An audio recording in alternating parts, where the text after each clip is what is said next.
Why start a side hustle? Well, let me count the reasons. In this video, we're going to explore how the current economy, the opportunities, and the unique gifts that you have create this special recipe that make now the perfect time to start a side hustle.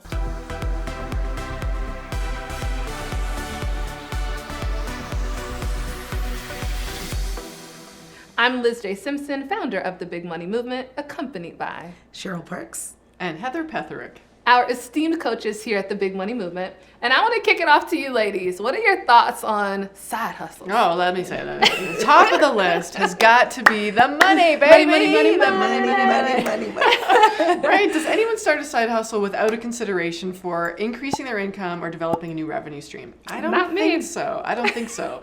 And how precious is it as a side hustle, and how motivating and inspiring it is when you start to develop a line of income that really you hadn't been banking on before, right?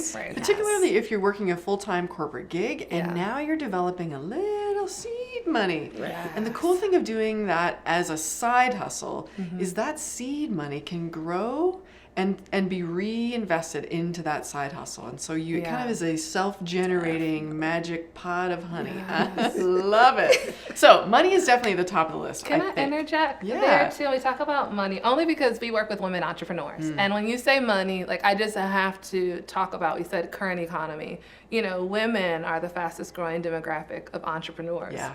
And you know, there's the great side of money, but also there's the reality of a lot of women create side hustles because there's a parity in corporate America when it comes to the wage gap.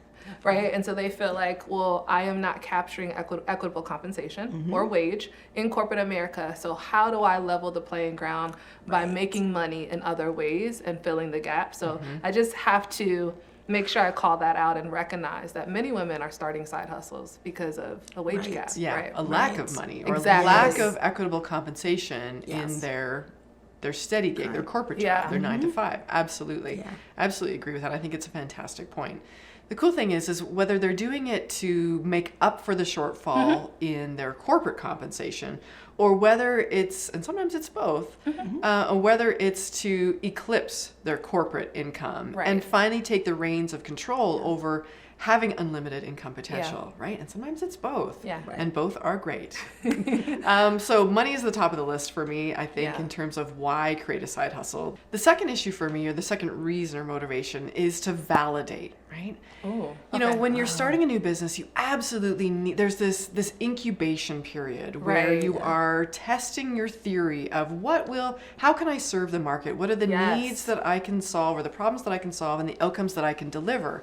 And in order to have confidence that you've got a workable business model and a service offering, you've got to take this incubation time to test your theory, validate your offering, get some income, get some clients saying yes, having conversations about what is the form of my offering, how am I going to deliver this? And too often I find, I'm just speaking from experience, I fled the corporate world because it was just so against my natural way of being and doing. And so, I'm a bit of a risk taker, a bit of a maverick. So I quit my corporate job without creating a side hustle. I just jumped off the cliff and said, I'm going to figure this stuff out, right? I did the same thing. And so it really put me behind the 8 ball. I didn't have that time to validate as carefully as I should have. So I love it when women have the courage and the patience, that balance. To start testing their theory, testing their offer, doing this validation phase while they still have some security in their corporate job. It's a genius strategy, and unfortunately one that I didn't have patience for, and that I can celebrate now so much for the women that are doing. So money for sure is taking control of that income, whether it's to compensate for the income disparity or to finally take control and have no ceiling on your income. And the second reason for side hustling this, if it's a new business, is to capture that precious incubation and validation phase. I think that's brilliant. I relate. I'm the risk taker person. That's why we get along so well. Listen, look, we're on the same page. So I did that. But I do, when people, there's so much noise in the marketplace about entrepreneurship. Be your own boss. And I think it's overly glamorized. Yes. And so there's this narrative, and I'm an entrepreneur, and sometimes I look at the noise in the marketplace and I'm like, we should not be shaming individuals for being happy, for being in their job or building a side hustle. I don't think full-time entrepreneurship is for everyone. Yeah. And if you can take the time and build a side hustle and get validation of a concept, get some money before you go full-time or just never go full-time, like you have that choice. Do what makes sense for you. Yeah. So I love that you underscored that. Absolutely. I also love the fact that one of our members actually calls it being a parallelpreneur. Yes. Right? So so shout out for that. I think the other thing that's super important is the opportunity to have conversations, right? And to actually, as you're out there developing this proof of concept, to be able to have conversations about what you're doing, what you're thinking, the vision, why you came up with this. I think, especially since you tapped into the economy, I don't think people realize how many businesses came from recessive economies. There's so many businesses out here that boomed because they didn't shrink and they didn't say, wow, the economy's a little tight. I think I'm going to wait, hold back 5 to 7 years until the economy gets better. Yep. There's so many people that shrink that now's the time. If you have any inkling, push forward and grow and take up your space in the market, because there is room. There's room for your gifts. Yes. I have to just put a pin in that, because we launched the big money movement in the midst of the pandemic, right? And a big reason why we launched at that time is because we heard from so many women that were concerned. Women absorbed 100% of the job losses in the U.S. when you look at that. And so they were concerned about how they were going to sustain themselves. And they were asking about entrepreneurship. And of course, it's a scary time to launch a new endeavor. Anytime but the scary. joy of that is that the majority of the women had their best year yet, Right. revenue-wise. Yeah. In the midst of the pandemic, serving corporate clients when so many people are saying, oh, corporate's not spending money. Corporations aren't spending money.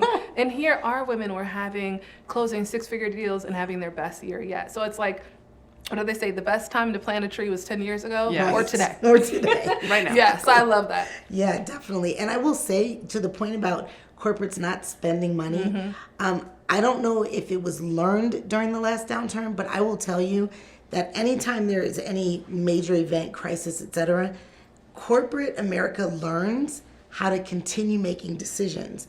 And you can see it each time. I sold through the tragedy of 9/11 in 2001. I sold through 2008, 2009 with the financial downturn. And you see it now, coming through. I didn't say coming through the pandemic.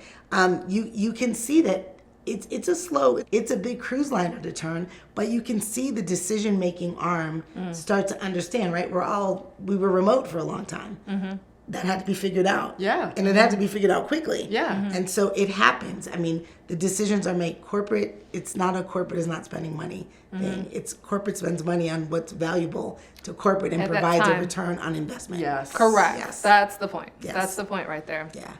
So one of the other points that I was thinking about a lot is building a bridge, right? So you're having conversations out there, you're talking about your vision, you're talking about, the thoughts you have about where the business could go and how it can impact your potential buyer, right? That's the key.